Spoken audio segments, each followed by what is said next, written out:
अगर ये नहीं होता, अगर ये गवर्नमेंट जॉब इस बार भी नहीं निकलती, तो शुभम क्या करते फिर? सर मैं फिर से ही करता और मैं और डबल मेहनत करता।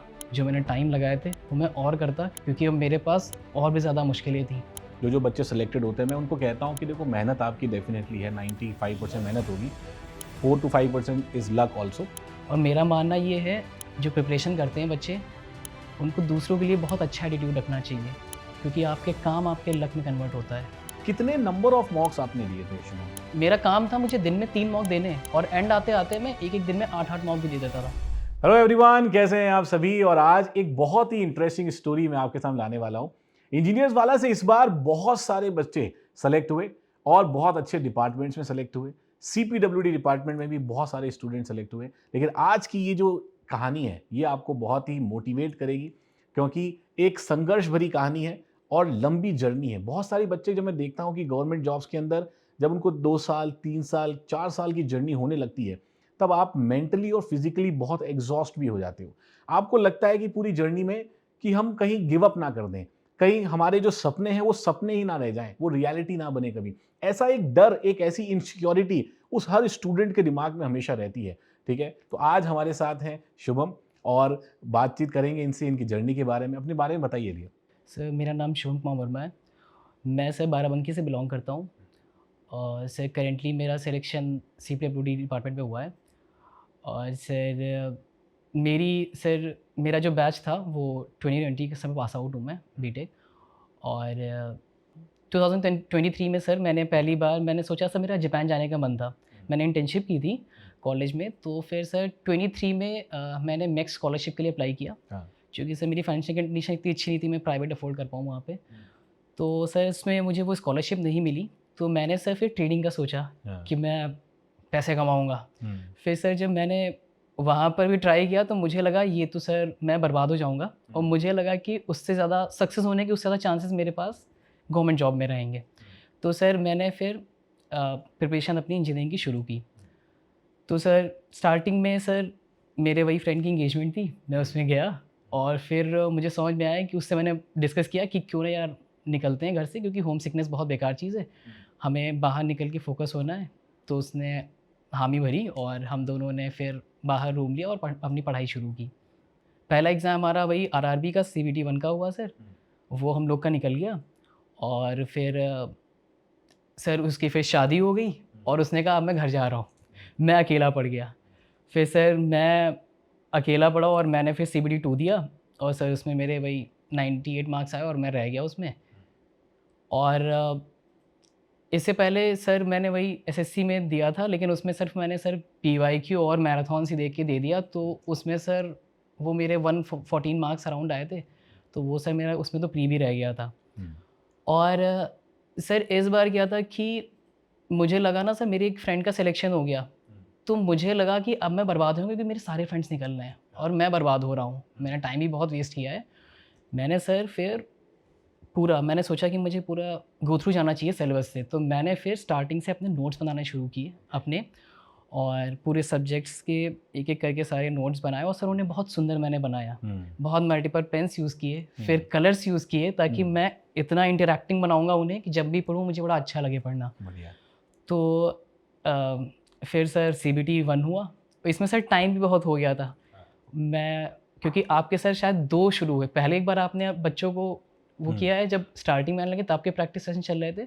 उसके बाद फिर जब एग्ज़ाम डेट आई है हाँ, तो उस फिर समय। शुरू हुआ। और सर बीच में जो पहले के लिए तो हम प्रिपेयर रहते हैं, जैसे कि सितंबर में होना है तो हम प्रिपेयर थे उसके लिए कि अब मॉक लगाना शुरू हो गया, ये है, वो है। लेकिन जब फिर वो डेट शिफ्ट हो जाती है, तो हम सर फिर वो आने लगती है, वो कंटिन्यूटी टूटने लगती है हमारी। करेक्ट। तो सर उसमें एक ये मोटिवेशन रहता है कि आप जो रुपए खर्चे हो रहे हैं, उनको आप दिन के आवर्स में तोड़ लीजिए, पार्ट टू होल कर लीजिए, ताकि सर आपको ये लगे ना कि आप अगर नहीं पढ़ रहे हैं तो आप अपने घर का पैसा बर्बाद कर रहे हैं। आप बाहर कुछ खा नहीं रहे हैं, लेकिन फिर भी आप अपने घर का पैसा बर्बाद कर रहे हैं। तो वो आपके लिए मोटिवेशन रहेगा। बिल्कुल, बिल्कुल। आप टाइम किल नहीं कर पाओगे। अगर आपने 1 घंटा भी कर दिया, आपको पता लगा आपने 50 रुपये उड़ा दिए घर के। तो फिर वो आपको घर को 500 रुपये देना है निकाल के। हाँ वो नहीं, मेहनत बिल्कुल है। एक सीरियसनेस तभी आती है जब when something is at stake, है ना, जब हाँ हम जी, ये हाँ जी। मान के चलते हैं कि यार कुछ जा रहा है, अगर मैं ये नहीं करूंगा तो हो सकता है मेरी लाइफ स्टेबल ना रहे, अगर मैं ये नहीं करूंगा तो हो सकता है मेरे पापा मम्मी जो सोच रहे हैं वो जिंदगी भर उस चीज को पूरा ना कर पाए, अगर मैं अच्छा लाइफ में नहीं करूंगा तो हो सकता है कि मेरी फैमिली को वो लाइफ ना मिले जो मैं उनके लिए ड्रीम कर रहा हूँ, है ना, या फिर मेरा खुद की लाइफ उस तरह से ना हो जितना मैंने सोचा हो। तो there has to be something at stake always, तब आप उसको बहुत ही मोटिवेशन के साथ बिल्कुल काम कर सर। पाते हो। और मैं तो ये भी मानता हूँ कि प्रेशर इज़ अ प्रिविलेज, है ना? बिल्कुल सर। जब प्रेशर एग्रीड सर। आपके ऊपर आता है, तो जब आपको लगता है कि यार अब मुझे करना ही है, when you are time bound कि यार मेरे पास इतना टाइम है, इतने टाइम मुझे करना है, तब आपको वो अंदर से जो चीज़ें निखर के आती है, तो और वो टाइम यूटिलाइज़ेशन का जो पॉइंट आता है, वो बहुत इंपॉर्टेंट है। आपने एसएससी, जेईई में पहले अटेम्प्ट दिया, हाँ है जी ना? सर। जैसा आपने बताया उसमें आपका सक्सेसफुल नहीं रहा नहीं बिल्कुल रहा सर। अटेम्प्ट। फिर आपने आरआरबी, जेईई को ट्राई किया। हाँ जी सर। आरआरबी, जेईई में सीबीटी 1 आपका क्लियर हो गया था, यस सर। सीबीटी 2 में आप कहीं रह गए। हाँ जी सर। तो इस पूरे टाइम पर जब एसएससी, आरआरबी लगभग 2 साल, ढाई साल का समय तो रहा होगा ये पूरा हाँ का जी पूरा? सर, नवंबर 24 में निकला था मैं। हाँ, तो लगभग ढाई साल का जो टाइम है, जिसमें आपको कोई सक्सेस कहीं कुछ भी नहीं मिला। तो उसमें शुभम क्या माइंड में चलता था ऐसे टाइम पर?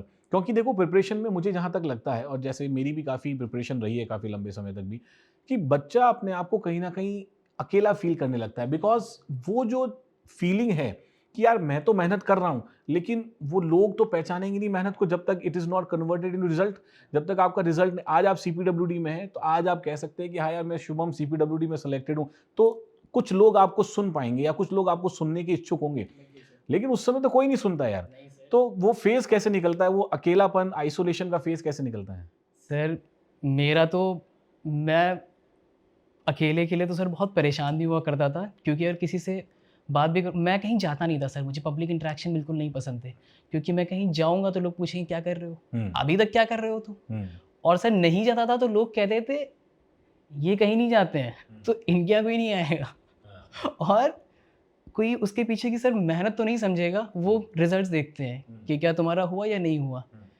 लेकिन सर अब हुआ तो ये खुशी मिलती है, ये स्टिग्मा चला गया कि ये क्यों नहीं जाता था? बिकॉज़ क्योंकि तैयारी ज़्यादा। आपकी हाँ, आपकी अगर मेहनत फ्रूटफुल जाती है तो लोग प्रेज़ करते हैं, और अगर नहीं जाती तो उनको लगता है ना कि प्रिपरेशन ऐसे ही चल रही बिल्कुल, है। बिल्कुल। और देखो अगर शुभम एक मुझे बताओ, चलो ये तो I think you got lucky, और हाँ हमारे जी, साथ सबके साथ एक जो बच्चे सेलेक्टेड होते हैं, मैं उनको कहता हूँ कि देखो मेहनत आपकी डेफ़िनिटली है, 95% लक। मेहनत होगी, हाँ, 4 टू 5% इज़ लक ऑल्सो।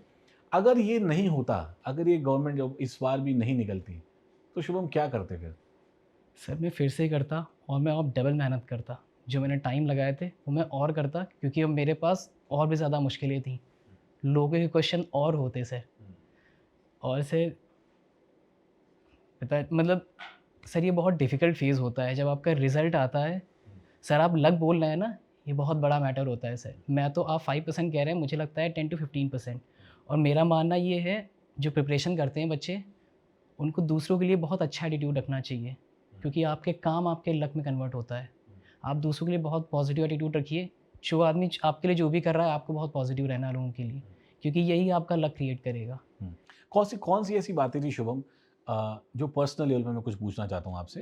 कौन-सी ऐसी बातें थी जो तैयारी के दौरान छुपती थी कि यार इसको ऐसा तो नहीं बोलना चाहिए था मुझे? जैसे मैं एक मेरी मेरी मेरी एक किस्सा है कि जब मैं तैयारी कर रहा था और मेरे आस-पास 1-2 लोग थे जो जिन्होंने एग्ज़ाम निकाल लिया था, क्रैक कर लिया था, और I used to be the topper of the college. मैं कॉलेज का टॉपर रहा हूँ एनी एनी डे, और मतलब ऑल 4 इयर्स पूरे स्कूल टाइम पे। मैं बचपन से ही पूरे अपनी स्कूलिंग एकेडमिक्स में हमेशा टॉपर रहा हूँ।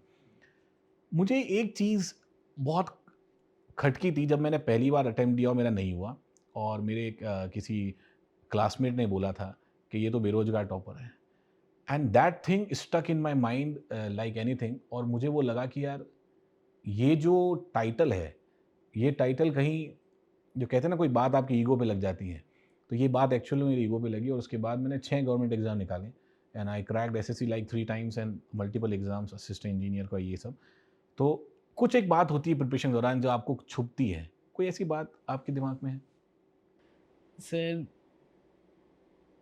मैं तो सर मैंने फ़ोन तो ऑफ़ कर दिया था, मैं किसी का फ़ोन पिक ही नहीं करता था, क्योंकि मुझे लगता था कि मैं पिक करूँगा तो कुछ नाटक ही सुनना पड़ेगा। हुँ, बाकी दोस्तों में ये लगता है ना कि दोस्त आपको एक टाइम पे वो सैचुरेट हो जाते हैं कि ये कुछ नहीं कर पाएगा। तो वो बात भी करते हैं ना, तो ऐसे करते हैं, अरे पहले तुम कोई एक जॉब तो निकालो। जैसे मैं कहता ना यार ये डिपार्टमेंट ज़्यादा अच्छा है, शायद मैं इस डिपार्टमेंट में कर लूँ, नहीं यार इस डिपार्टमेंट में ये बेकार है। कहते हैं अरे पहले तुम कुछ निकालो, तो कहना नहीं होता है, करना होता है। तो वो लगता था, तो मैं सोचता था बोलूँगा तो नहीं। और सर वो होता भी है ना, जब आप फाइनली निकल जाते हो तभी अप्रेजल मिलता है। करेक्ट। और सर दोस्तों का भी बड़ा मैटर रहता है, आपके दोस्त कैसे हैं। स्टार्टिंग में होता था कि मेरे जो दोस्त होते थे वो नहीं निकल, जैसे मेरा दुख होता था सर कि मेरा नहीं निकला तो मुझे दुख हो रहा है। लेकिन जब मैं दोस्तों के मार्क्स सुनता था उनके कम होते तो मुझे थोड़ा खुशी है, चलो ठीक है ये भी है साथ में।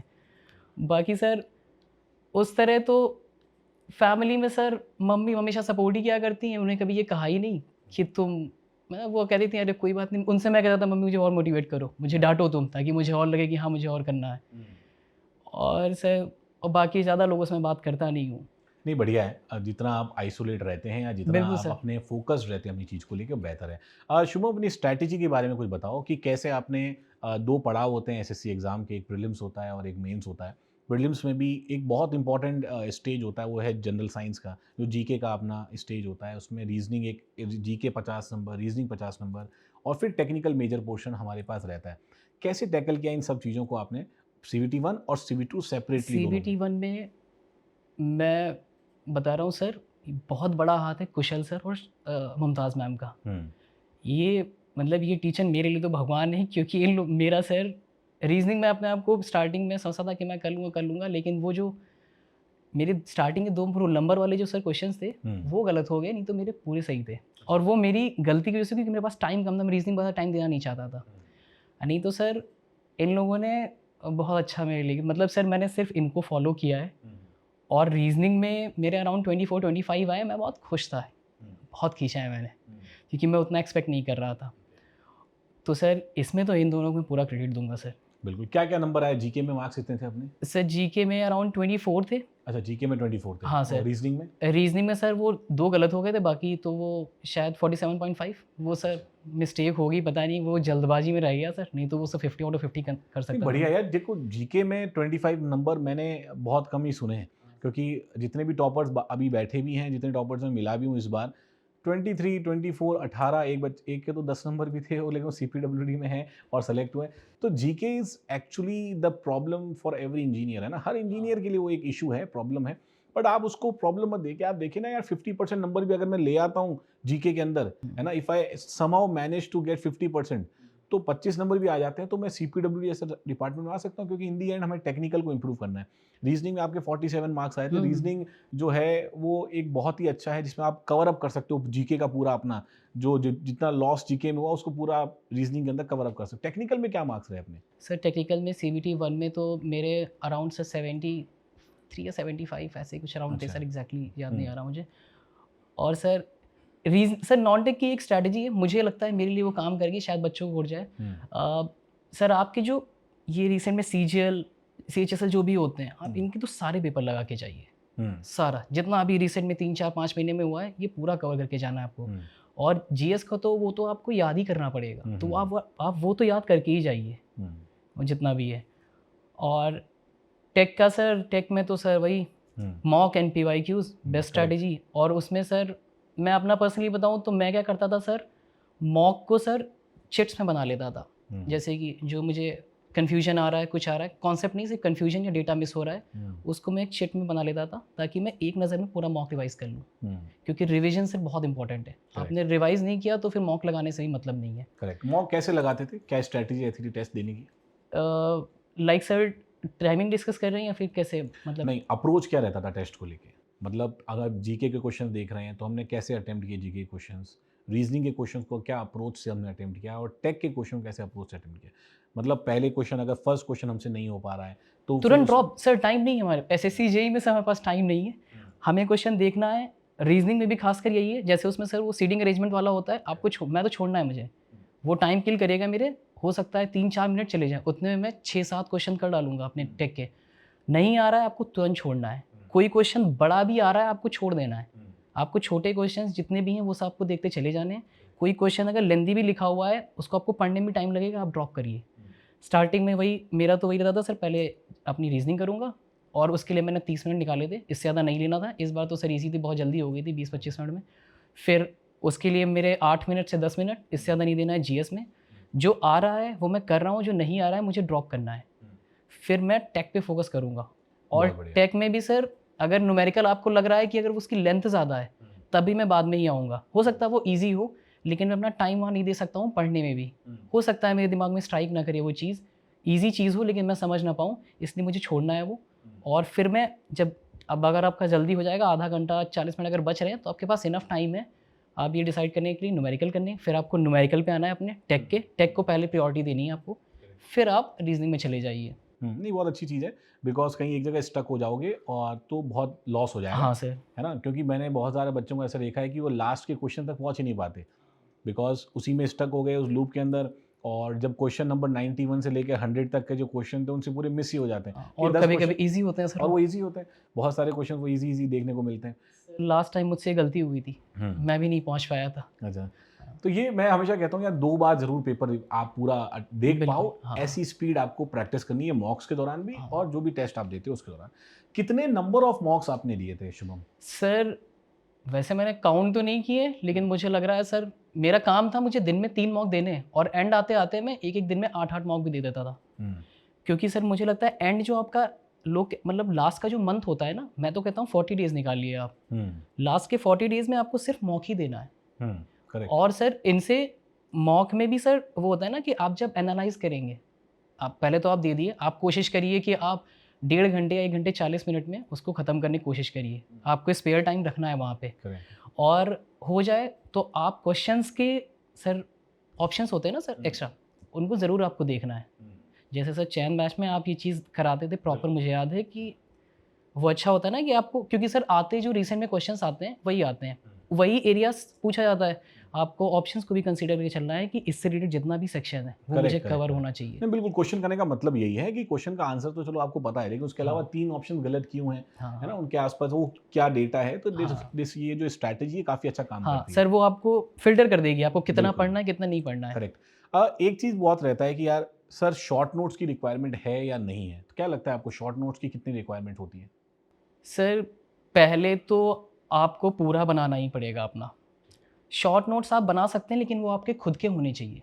वो किसी मतलब कोई दूसरा ना आपको दे, क्योंकि आपकी कमियाँ आप पहचान सकते हैं करेक्ट। कि आपने क्या गलत किया है, आप में क्या कमियाँ हैं, कौन से कॉन्सेप्ट्स आपके स्ट्रॉन्ग नहीं हैं। तो शॉर्ट नोट्स अगर चाहिए तो वो खुद के होने चाहिए। बनाना तो अच्छी चीज़, क्योंकि लास्ट टाइम पे जैसे मैंने तो सर मॉक से वही अपनी चिट्स बनाई थी। तो वो मेरे पास अच्छी खासी चिट्स हो गई थी, और मैं तुरंत देखता था। और मैं उसका भी सर वही 1-3-5 वाला रूल कि अगर मैंने मंडे को बनाई है तो मैं चिट्स को वेडनेसडे को ज़रूर देखूंगा, और संडे को सारी देखूंगा वीक की जितनी है, हुँ, ताकि मैं उनको रिवाइज करता रहूँ। करेक्ट। तो सर मेरे लिए शॉर्ट नोट्स तो वही होते थे। खैर हुँ, शॉर्ट नोट्स ज़रूरी हैं सर, क्योंकि हुँ। वो एक ग्लिम्प्स में आपको पूरा। ग्लिम्स में आपको चीज़ें रिवाइज़ हाँ, करवा देते हैं लेकिन और सर वो आपके खुद के होने चाहिए, किसी करेक्ट। दूसरे के नहीं होने हाँ, चाहिए। तभी वो डॉट्स कनेक्ट होंगे, हाँ सर। है ना? क्योंकि आपने अपने कुछ सोच के आपने बनाया उसको कि ये डॉट टू डॉट कनेक्ट करना है, और मैं कैसे रिवाइज़ करता था या मुझे क्या होता था जब मैं पढ़ाई कर रहा था उस समय, और जैसे मान लो कोई सब्जेक्ट मेरा कंप्लीट हुआ है, मान लो सोम मैंने कंप्लीट कर लिया। अब सोम में मैंने कुछ डॉट्स बना रखे हैं, जैसे मैंने सबसे पहला इंट्रोडक्शन पार्ट, पहला चैप्टर सबको पूरा याद होता है, वो तो ऑटोमेटिकली इतनी बार रिवाइज़ हो जाता है। तो एसएफडी, बीएमडी का जो पार्ट है, उनके केसेस की हेडिंग्स मुझे सबकी याद थी। ये वाला केस यूडीएल, यूवीएल, ऐसा हेडिंग्स, सेकंड फिर चैप्टर ये आएगा, फिर ये ट्रांसफॉर्मेशन वाला, ये फर्दर ये कॉलम, ऐसे पूरा सीक्वेंस मुझे याद होता था।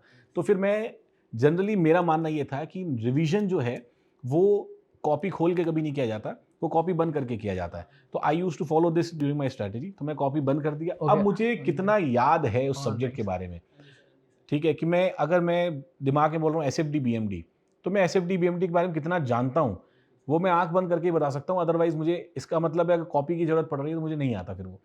तो I used to follow this, और इतना रिगरस रिवीजन जो हम करते थे कि 10 बार पढ़ लिया, 12 बार पढ़ लिया, रिवीजन हमेशा कम ही पड़ता है ना? जितना नहीं, ज़्यादा आप रिवाइज़ करो, जितना ज़्यादा रिवाइज़ करो, आप 12वीं बार उस चीज़ को पढ़ोगे, आपको लगेगा कुछ नया है इसमें यार। There is something new in it, है ना? और सॉइल वगैरह में भी ऐसा था। सॉइल तो मेरा हमेशा से फेवरेट रहा है, फ्लूइड मैकेनिक्स मेरा फेवरेट रहा है।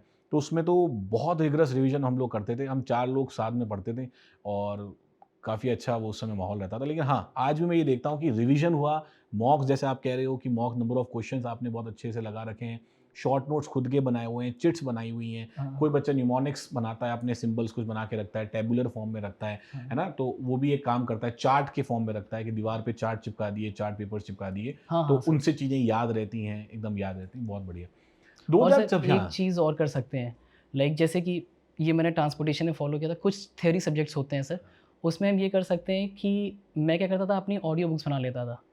और मैं जैसे कि शाम में चाय पीने आते हैं तो एक साइड से तो आप जाएँगे तो आपकी स्ट्रैटेजी चलती रहती है। जब रिटर्न आते हैं ना तो आप 15-15, 20 मिनट की ऑडियो बुक्स बना सकते हैं कि जब चलते आ रहे हैं, वो आपके चलते रहेंगे और आप शायद वो चीज़ें रिवाइज़ कर दें, लेकिन वो सिर्फ़ थ्योरी में कर सकते हैं आप। थ्योरी में कर सकते हैं, हाँ। करेक्ट, करेक्ट, करेक्ट, बिल्कुल सही कह रहे हो। 2026 में अभी नोटिफिकेशन आने वाला है ना? और जो 2026 में बच्चे हैं, डिप्लोमा के हैं, बीटेक हैं, क्या कहना चाहो, क्या मैसेज देना चाहते हो? अगर वो अपनी तैयारी को अभी स्टार्ट कर रहे हैं एकदम बेसिक से, जीके नॉन टेक्निकल को कैसे वो हैंडल करें, टेक्निकल कैसे हैंडल करें, कोई स्ट्रैटेजी एज़ अ बड़ा भाई, as a mentor, as a selected aspirant, है ना? क्योंकि बहुत सारे बच्चे हैं जिनके पास वो मेंटरशिप का सपोर्ट नहीं है। बहुत सारे स्टूडेंट ऐसे हैं जिनके फैमिली में भी ऐसे लोग नहीं होंगे जिनको ये सब चीज़ों की नॉलेज होगी, या वो जिनसे कंसल्ट करते भी होंगे तो उनको उस चीज़ का रिप्लाई इतना अच्छा नहीं मिलता होगा। तो आप आज उस पोजीशन पर हैं कि उन बच्चों को बता सकते हैं। तो as a mentor, as selected aspirant, क्या बोलना चाहते हैं आप उन स्टूडेंट्स को जो तैयारी अब स्टार्ट करेंगे 2026 में? सर मुझे तो ये लगता है स्टार्टिंग में एक चीज़ है जो मैंने गलती की वो बच्चे ना करें कि अगर उन्हें ये लगता है कि सिर्फ़ वो मैराथन और पीवाईक्यू दे के कर लेंगे तो ये गलत है। उन्हें गो थ्रू जाना, पूरा सिलेबस उन्हें गो थ्रू करना पड़ेगा। एक एक फैकल्टी पर ही फ़िक्स रहें, इधर-उधर नहीं भागना है। जो आपके फैकल्टी जो आपने चूज़ किया है उन्हीं के साथ हमेशा रहें। अपने प्रॉपर नोट्स बनाएँ आप। जो जिस चीज़ के लिए प्रिपेयर कर रहे हैं, उस चीज़ के लिए फ़ोकस रहें। जैसे मैं ही कभी-कभी आरआरबी चलाता था तो सर मैं टेक भूल जाता था, क्योंकि मैं सिर्फ़ नॉन टेक में जा रहा हूँ। इसलिए आपको पेशेंटली एक एग्ज़ाम के लिए फ़ोकस होना है, इधर-उधर नहीं भागना है और फिर अपना सिलेबस कंप्लीट करने के बाद सर वही अपने नोट्स बना लो और फिर अपने मॉक देना शुरू करो। और बाकी सर जो आपके एग्ज़ाम्स जो पेपर्स हो गए हैं, उन पे तो बहुत ज़्यादा फ़ोकस करना है। जैसे कि एसएससी दे रहे हैं, तो एसएससी का आपको पूरा 1 साल का बैकग्राउंड पता होना चाहिए, कि वो कैसे पूछते हैं, क्या करते हैं। ये रीसेंट वाला तो उन्हें बहुत अच्छे से आपको आना चाहिए। मेरे लिए एक बहुत बड़ा मोटिवेशन था क्योंकि जब मेरा सीबीटी 2 मेंस था, तो मैं बहुत डिप्रेस रहता था कि अब मैं क्या करूँगा, कैसे करूँगा, मैं तो बर्बाद हो जाऊँगा और क्योंकि फ्रेंड्स भी लगे हैं जिनके प्री में सर बहुत अच्छे मार्क्स हैं, तो मैं उनसे तो पीछे हूँ, उन्हें भी मुझे हराना है। तो सर जब मैं डिप्रेस था तो मैं अपने घर में कॉल करता था, तो मम्मी तो कह रही थी कोई बात नहीं बेटा, सबका टाइम होता है।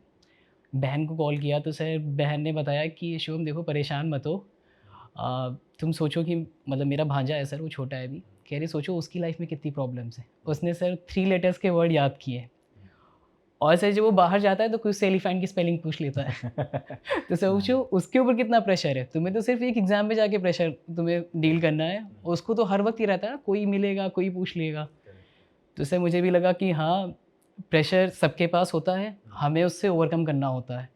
डर के आप कोई एग्ज़ाम नहीं निकाल सकते हो, लेकिन उस डर को आप इग्नोर भी नहीं कर सकते हो।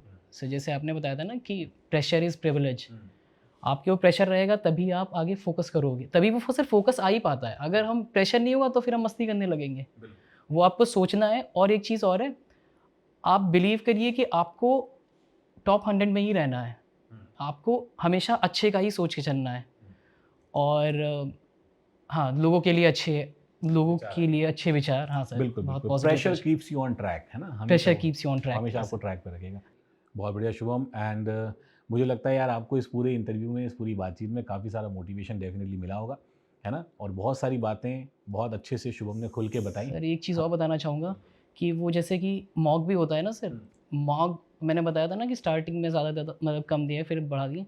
मॉक भी आपको एक बार नहीं देना है, मॉक भी आपको एटलीस्ट 3 टाइम तो रखना ही है, क्योंकि पहली बार आप हो सकता है आपकी चीज़ में स्ट्राइक की हो, सेकंड टाइम आप गलती कराएँ जो हमारे एग्ज़ाम में होती है। हम यहाँ तो सही करते हैं, वहाँ गलती कर देते हैं। तो मॉक भी आप कोशिश करें एक बार ना दें, उन्हें भी आप 2-3 बार दें, ताकि आपसे जो गलतियाँ हो सकती हैं एग्ज़ाम में, जो अभी आपको नहीं पता है, वो आपको पहले ही पता लग जाए। नहीं बिल्कुल सही है, अपने आप को ट्रेन करना पड़ता है और मॉक हाँ टेस्ट जी, जो है वो ट्रेनिंग पर्पज़ के लिए होता है बेसिकली। हाँ उससे जी। ज़्यादा डीमोटिवेट नहीं होना है कि मार्क्स कम ज़्यादा आ रहे हैं, हाँ, है हाँ, ना? हाँ। कोशिश करना है कि जितना ज़्यादा नंबर ऑफ टाइम्स आप मॉक्स लगा सको, दैट इज़ मच बेटर। बहुत बढ़िया शुभम, वेरी नाइस, और मुझे बहुत अच्छा लगा यार सर मुझे आपकी बहुत ये, खुशी हो रही है सर आपसे हाँ, मिलके। आपकी ये स्ट्रैटेजी सुन के, और मुझे लगता है बहुत सारे बच्चों को इससे मोटिवेशन मिलेगा कि यार आपको इस पूरी जर्नी में खुद का ही सपोर्ट बनना है है ना? आपको खुद को मोटिवेट करना है, आपको देखना है कि एग्ज़ाम की रिक्वायरमेंट क्या है, ठीक है? एग्ज़ाम क्या डिमांड करता है आपसे, है ना? वो आपको जानना बहुत ज़रूरी है और वो आपको कहीं न कहीं क्वेश्चन प्रैक्टिस से, आपके मॉक टेस्ट से, जब सिलेबस कंप्लीशन आप एक बार कर लोगे, तब आपको ये पूरी जर्नी के गो थ्रू होना ही पड़ेगा। There is no shortcut to it. आपको ये पूरा प्रोसेस फ़ॉलो करना ही है और ये प्रोसेस फ़ॉलो जब करोगे, तो इसके रिज़ल्ट्स बहुत बेहतरीन आपको हमेशा देखने को मिलेंगे और एग्ज़ाम के टाइम पे बहुत ज़्यादा डिस्ट्रैक्ट नहीं होगे, ठीक है? तो आई थिंक ये बहुत ही अच्छी बातें आज आपको पता चली, बहुत अच्छी स्ट्रैटेजी पता चली। Thank you so much Shubham, अपनी जी सर, बातें हमारे साथ शेयर करने के लिए बिल्कुल सर। और फ्यूचर में जो स्टूडेंट्स तैयारी कर रहे हैं, उनको मोटिवेट करने के लिए। Thank you so much.